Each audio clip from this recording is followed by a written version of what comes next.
Guys, for today's video guys, naglalakad tayo. Kasama po natin si mama. Nandyan pa po tayo sa kalsada. Naglalakad pa po, papunta sa simbahan. Po, pasensyahan nyo na po kung madilim po dyan sa daan. Kasi mga 5:30 pa po yan ng umaga. Umalis po kami. Ay, mga 5 po, umalis na po kami. Tapos 5:30 po yung binidyohan ni mama. Yan po, pasensya na po kung madilim. Pero malapit na po kami dyan sa Camellia. Yan po, sa Camellia. Ayan po, nasa Camellia na po kami. Tapos nadapa po ako yan sa rurot. Biro ako, joke lang. Yan po, nandito na po tayo sa pababa dyan sa may road. Panulit to dun sa may... Basta po, yan, pababa po yan. Taas po yung akyatan. Nahihirap po. Yan po, pababa na po kami dyan. Hirap na hirap po yan si mama. Kahit din po ako. Ayan na po, malapit na po mag-umaga. Yung mga 6 na po yan. At malapit na po mag-umaga. Nandyan po kami. Nagganda po ng view, no? Pero ako, hindi nyo po makikita. Kasi po, para akong naglalaho na hindi nyo po makikita. Para po akong multo. Charurut! Diyan na po, nangyari po yung masama. Nadapa na talaga ako. Bakit kaya ganun ang buhay? Laging nadadapa. Pag nadapa, laging nakatayo. Ayan na po. Diyan na po. Ayan na po ako. Ayan na, naglalakad po ako. Baka outfit check po yan. Ako po yun. Napaka-pogi ko po dyan. Ganda ng suot ko dyan. Siyan po, pababa na po kami. Tapos may nadaanan pa po kami ng biker dyan. Kaya ganyan po. Madilim po. Pasensya na po. Tapos, kung sana po makita nyo po sa daanan. At sana po i-follow nyo tong vlog namin. Kahit na ano po. Asyan po. Diyan na po kami. Pataas na po kami dyan. Magpasensya nyo na po kung naisipon ako. Kasi po may sipon kasi ako eh. Kaya ganyan po. Ayan na po. Ang dami pong dumadaan. Na kotse, mga motor. Tapos, nandyan po ako. Di po ako binibidyohan ni mama. Nandun po ako nasa harap lang. Yan po, tingin-tingin lang po sa view. Ayan po, ang ganda po ng bahay na yun. Nandyan lang po ako sa harap. Nandyan po yung nandyan po yung road. Munti ka na kumulog sa baba. Mahal mo, charuru. Charuru. Tapos po, maliwanag na, malapit na po lumiwanag dyan. Yan na po. Yan po, binibidyohan po tayo. Ibinibidyohan yung kalsada. Yan po yung City Hall na ginagawa pa po. Tapos po, doon po, nakita ninyo yung City Hall. Nandito po ako. Ako po yung nag-ano. Yan po. Ayan po, madami pong dumadaan. Pasensyahan niyo po. Nandiyan na po kami. Nahulog ako sa pagmamahal mo. Ayan na guys, maliwanag na po dyan. Nandyan lang po ako sa unahan. Kasi hindi po ako binibidyohan ni mama. Pinapakita niya po yung City Hall na ginagawa pa.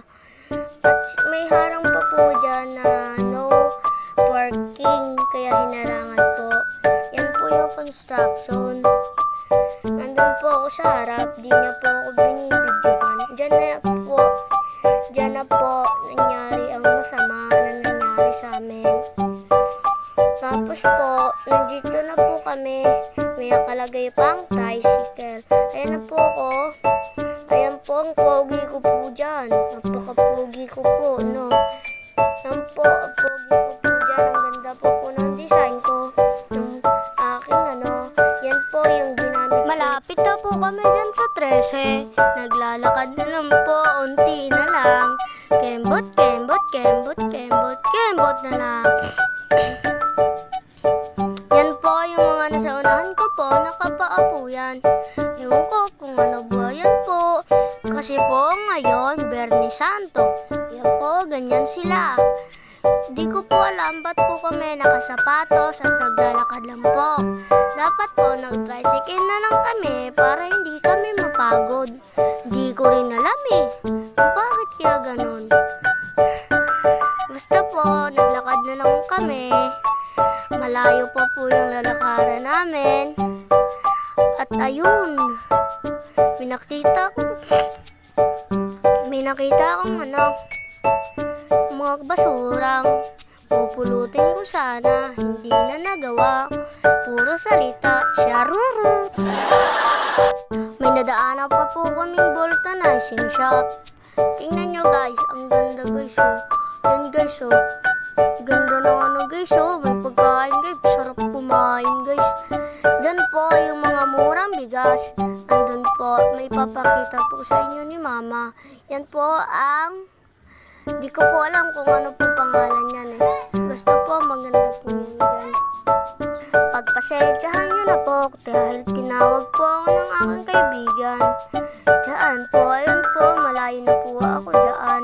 Kay Mama, napapalayo na po ako sa kanya. Yan po, inintay ko po dyan si Mama dahil sinugod po ako ng sipon. At may nakita po kaming bag. Nandyan lang po sa gilid. Tapos pagtingin ko, nandun lang pala puso mo, asyaruro. Nauna na po ako kay Mama at binibidyohan niya na naman ang kalsada na madaming basura. Yan po, napakadaming basura.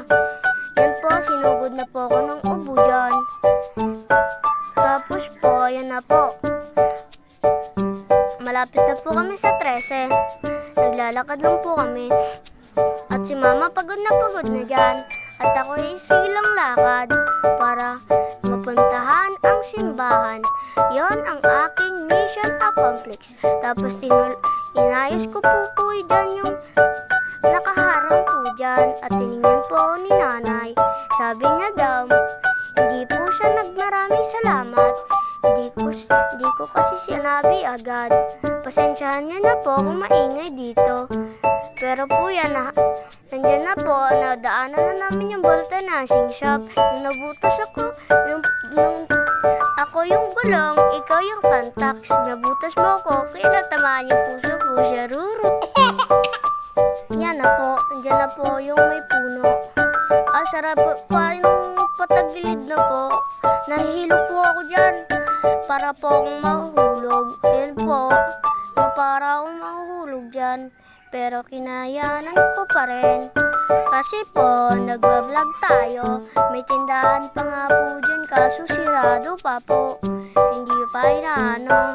Yan po, may aso pa po akong nakita dyan. Pumasok po ako sa bahay dahil maingan po sa labas. Yan po, naglalakad po. Lakad. Pag may time. Yan po, nandyan na po. Diyan po ako nahihilo. Nandun na po ako sa dulo. Hindi nyo ako makikita. Yan po, nahuhuli si Mama. At yan po, nandyan na po kami. Malapit-lapit na po kami. Malapit na po kami sa SM. Sirado pa kasi 6 pa lang po yan. Yan po, ayan po, ang daming basura.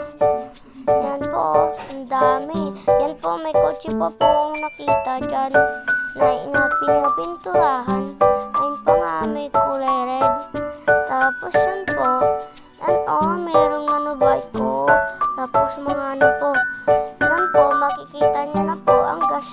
Yan po, mga tricycle. Tapos yan po, ayan po, gasolinahan. Tingnan nyo guys, may nahulog pa dyan guys. Yun guys, yung statwa dun guys. Kita nyo yun? Yung statwa dun guys. Tingnan nyo guys. Ayan na guys, ayan yung statwa. Dati yan po nakatayo. Ngayon nakahiga, natutulog na yata. Charurot. Po, sinugod na po ako ng plema dyan. Pagpasensyahan niyo na po yung sipon ko. Yan po, may nakita pa po akong gulong dyan. Balak pa sana na po akong umakyat doon. Kaso, hindi ko na natuloy. Dahil naglalakad kami papunta sa simbahan. Nandiyan na po. Nandito na po kami sa malaking puno. Ang dami pa rin basura. Hindi talaga mapigilan ng Pinoy na magtapo ng basura dito. Ay nako, kawawa yung nagtagalinis nito. Kasi napakadaming basura. Kung sa mga nanonood dyan po, sa mga followers po ni Mama, sana po panoodin nyo lahat ng video po ni Mama. Yan po, ang dami pa rin basura. Malapit na po kami sa SM. Andyan na po. Tapos yung nakita ko yung ayun ko kung ano po yun. May naisip po ako. Tapos po, may nakita pa po ako dyan madaming basura. Sunod-sunod po ang basura dyan. Kaya po, may nakita pa po akong galon. Tapos damit. Kukuhain ko sana sa Charuro. Tapos po yan, may nakita pa po akong motor. Tatlo, ayun ko po. Tapos ayan po yung kotse. Nga ulit po, pinalabasan na naman po ako ni Mama. Paminadaanan na naman po kaming kotse. Napaparking. Ingat na pa, stop tuloy si Mama dyan. Dahil dadaan ang kotse. Tingnan nyo naman. Hindi talaga ako binibidyohan. Andyan na po.